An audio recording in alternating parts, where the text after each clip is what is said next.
This is Ken Smith reminding you it happened today, May 10th. An event that would change the church, divided Catholic, Protestant. It was an indictment against Martin Luther, his writings, his teachings. He was put on trial for heresy in 1521 on this day. He was excommunicated by the Pope.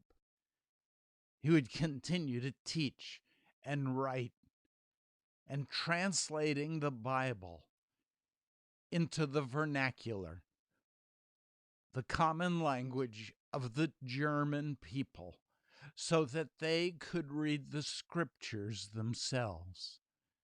He would die in 1546, near the peak of the Protestant Reformation. And so Bibles were translated into all languages.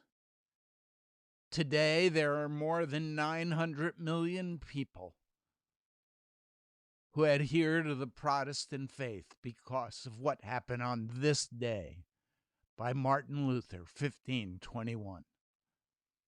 It was on this day that the only known death by hailstone occurred. And where was it?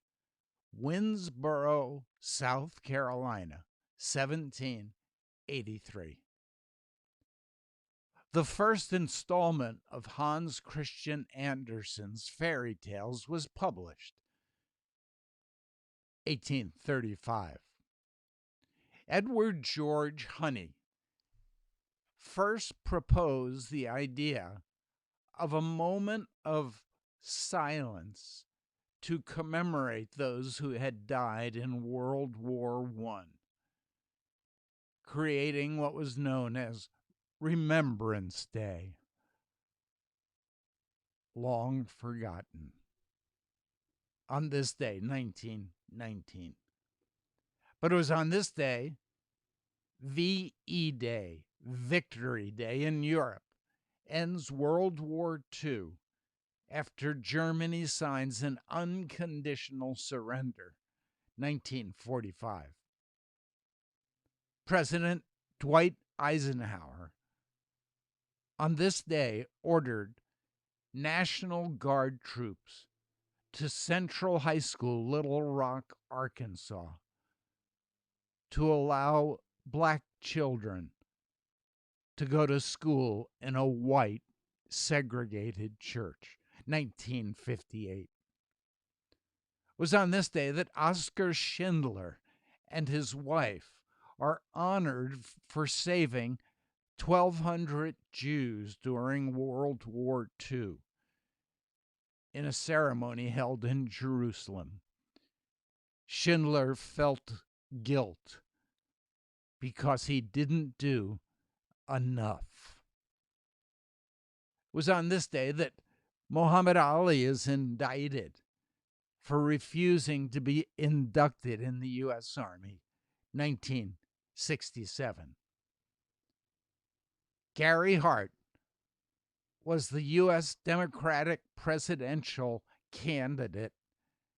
It was on this day that he quit when it was revealed he was having an extramarital affair with Donna Rice, 1987. Mike Tyson crashed his $183,000 Bentley on this day in New York City, 1988. It was on this day that President Trump pulled the U.S. troops out of the multilateral Iran nuclear deal. It was also on this day that JetBlue flew from New York to Albuquerque with only 7 passengers on board. Why? Because of the virus.